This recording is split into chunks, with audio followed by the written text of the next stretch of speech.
Just wanted to give you a quick look at what the car looks like when all of the lights and the fog lights are on. And I've said it once, I've said it again, I love it. I love these big round lights, old school, and these big fog lights. It just reminds me of the old school Mustangs, which are some of my favorite. So absolutely loving the style of this car. Even though it's the base model, I still really like it. What's good, YouTube? This hood is really light. Giddy up!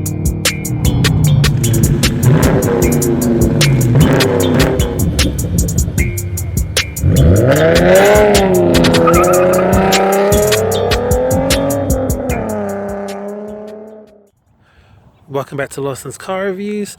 Today I've got another 2007 Mustang GT, but this one is actually a manual. So the one that I did last week was a 5-speed auto.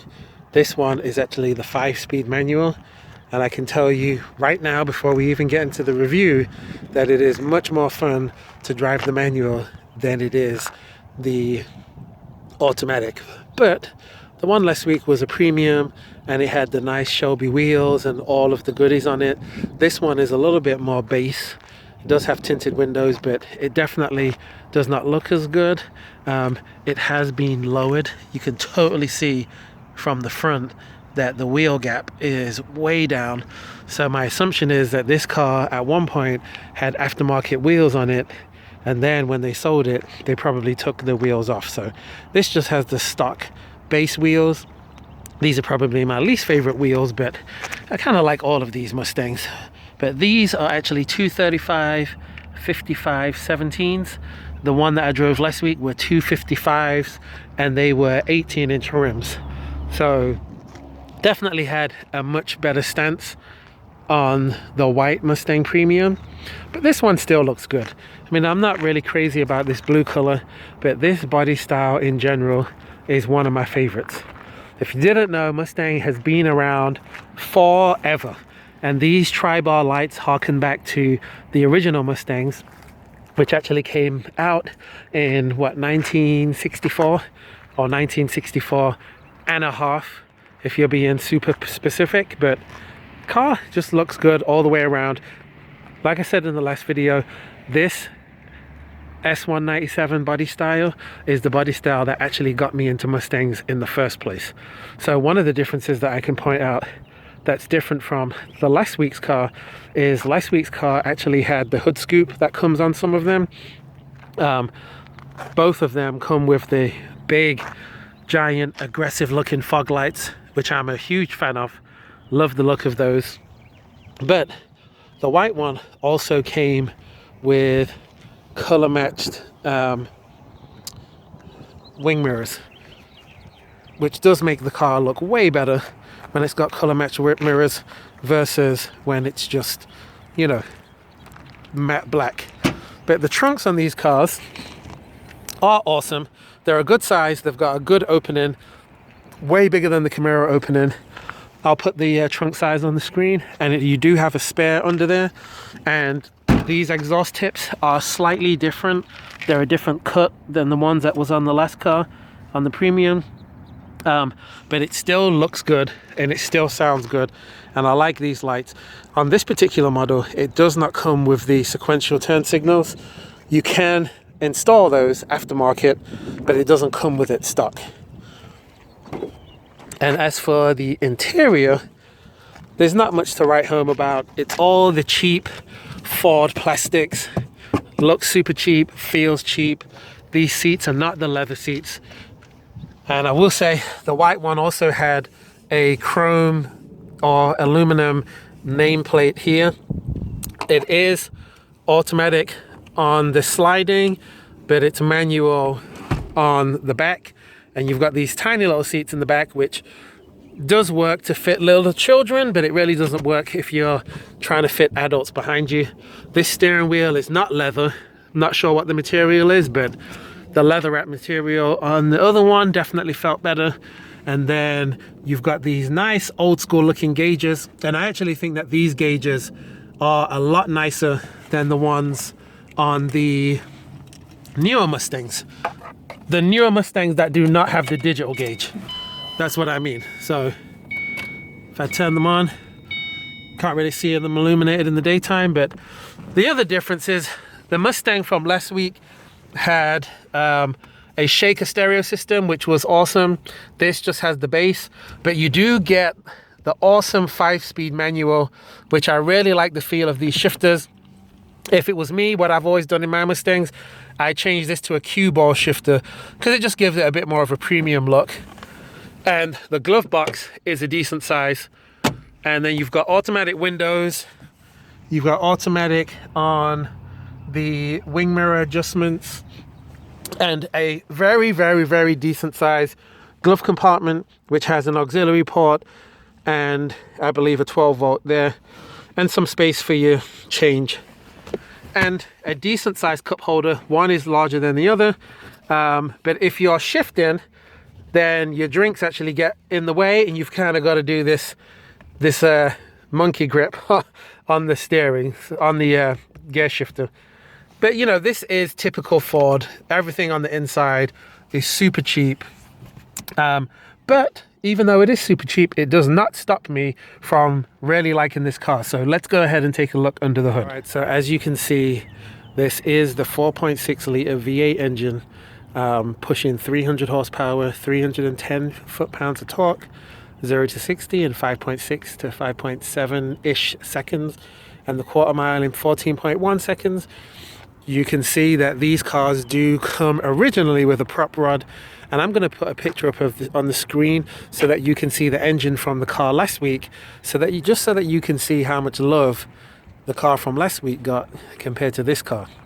This car probably does make a little bit more power because, as you can see, it's got this JLT cold air intake, which obviously is not stock. So you've got this huge cone that feeds the air in from the outside, and then this looks like, I can't tell if this is an aftermarket throttle body or not.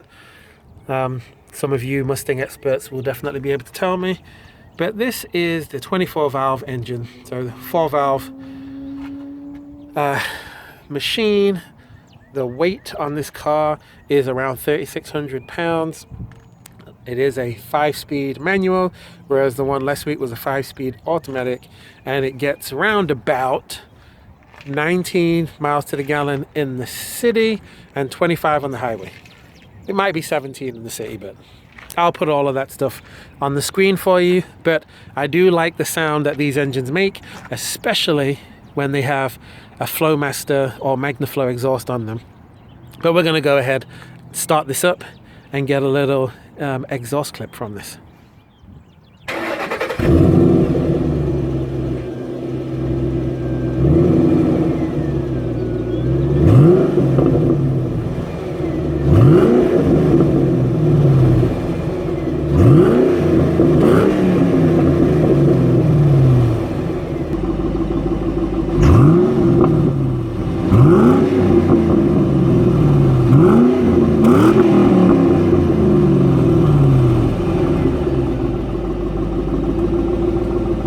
Let's strap in and take a ride.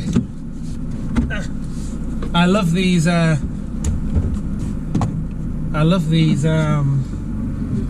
manual Mustangs. One thing I want to say, and some people are going to think I'm crazy, but I actually like cars that have the manual adjusting back, unless it's a luxury car or a car that you share with your wife. And the reason being, it's just so much quicker to pull the lever, move it forward, rather than use an electronic piece that takes forever to move. I think that's kind of silly, but that's just me. Plus, I know the more electronics, it makes the car stuff way more. So I would think it would be an advantage to not have as many electronics as what a lot of these cars do. One thing I'm going to tell you about the clutch, and I don't know if this is a stock clutch or not, but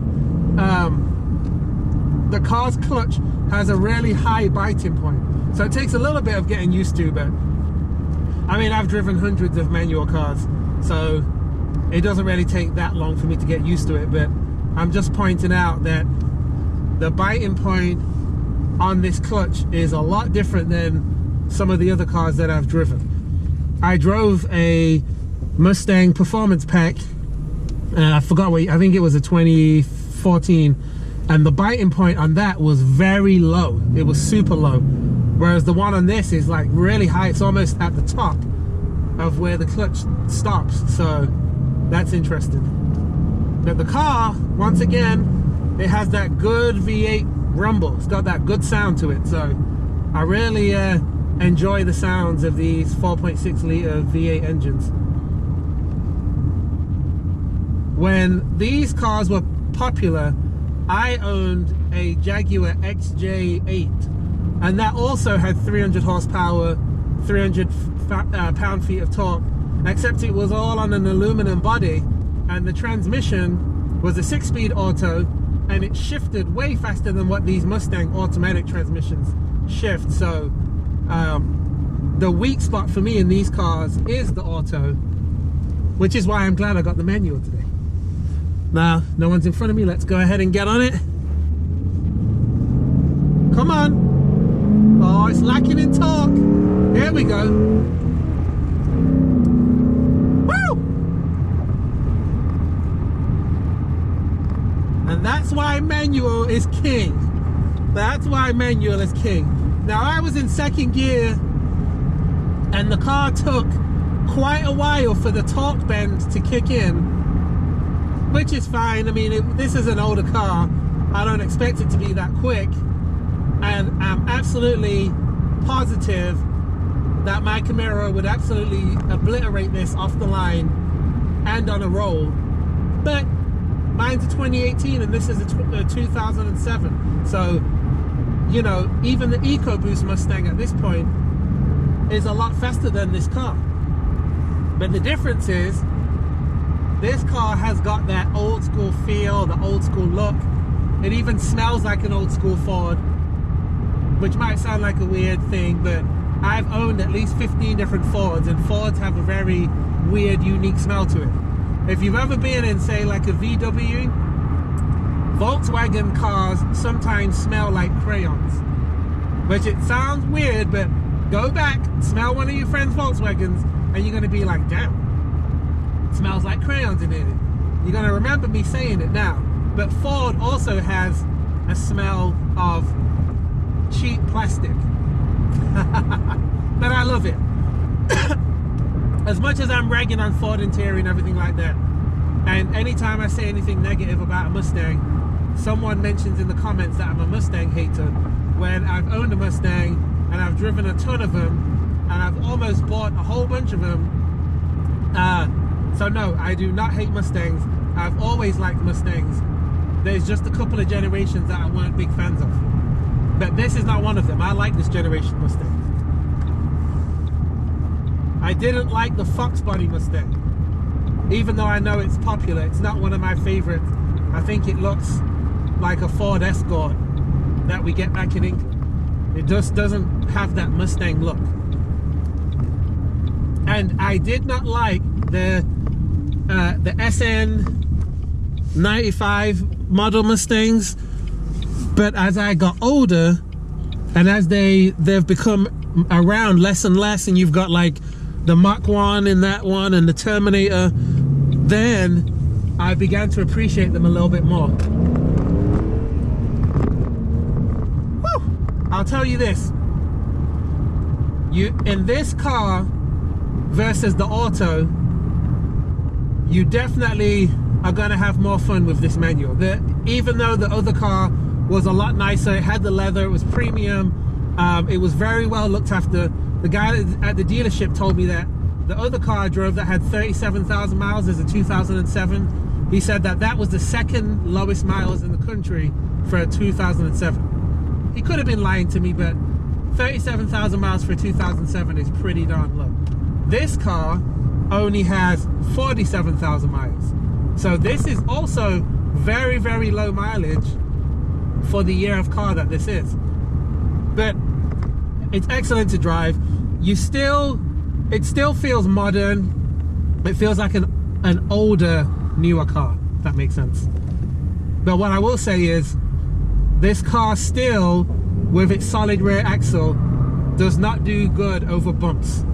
It bounces you around all over the place, and that's my one knock with this car. So that's where Ford made huge improvements, was by going to the solid rear axle and you know, and actually putting the 5 litre in the cars instead of this 4.6. But the 5 litre with an exhaust does not sound as good as the 4.6, and many Mustang people have said that. So you know, leave me your comments, tell me which one you think's the best. But here we go, I got a clear road. Let's go ahead and give it some beans.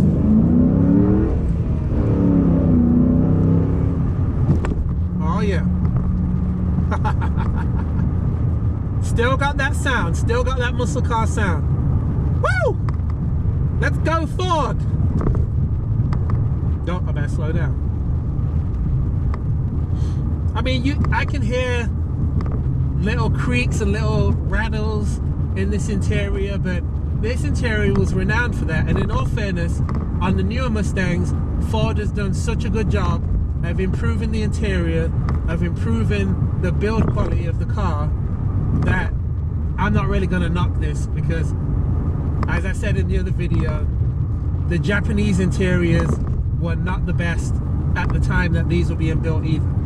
German cars had good interiors, and a lot of luxury cars had good interiors, but American cars and Japanese cars, they had, you know, good handling and good power.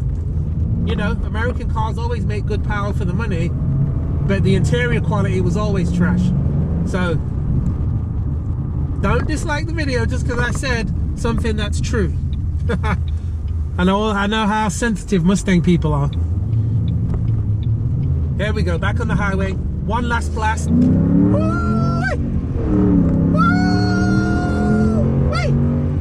There we go. There we go. Let's get it. Amen. Bless Jaja. I have not driven a manual since I sold my Mustang a little over a year ago. So I tell you what, man, I do miss rowing through these gears, and I do like this gear shifter and this gearbox. But thanks for watching the video. I'm going to go ahead and put my Lawson score up on the screen right now. Let me know which Mustang is your favorite, what car you want to see next. Thanks for watching. Like the video, subscribe to the video, and I'll see you in the next one.